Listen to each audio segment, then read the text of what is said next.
Hello and welcome to the summary of Turn 8 of my solo playthrough of Armies and Alliances Arnhem 44. And I've pointed the camera at the most important thing that happened on this turn.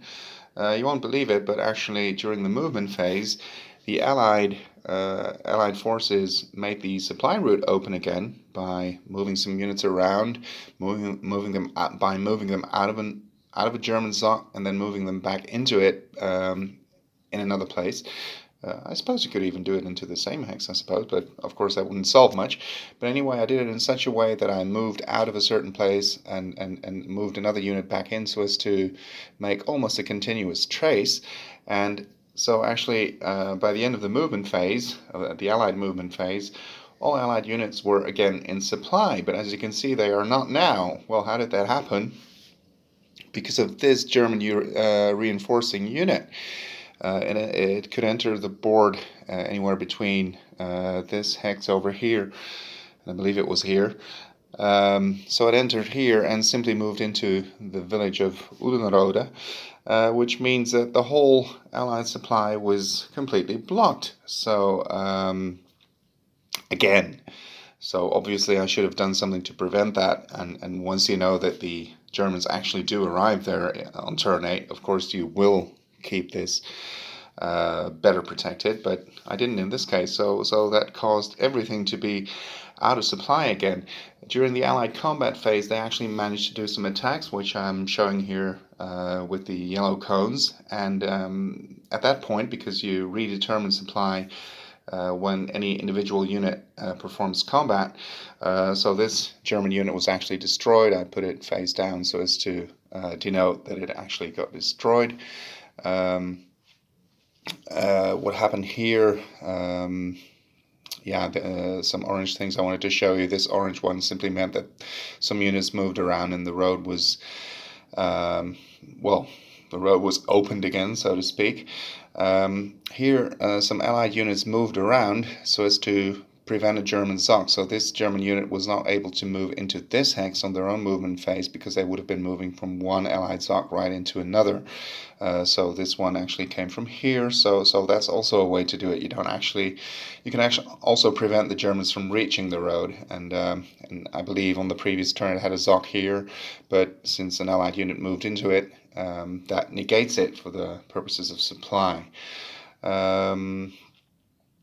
What else? Well, this card was actually used. No, it was actually used here. This was a reinforcing tank, and it helped destroy this German unit here. A couple of other things. What happened?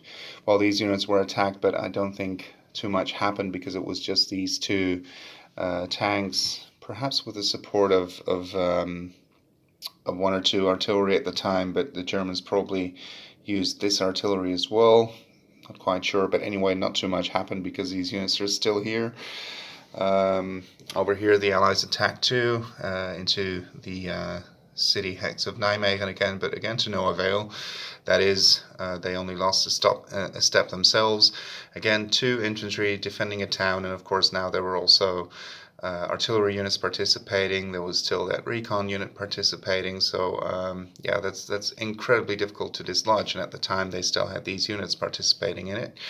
On the German turn, this unit was attacked and actually suffered a hit. Here, the Germans attacked too, but not too much happened.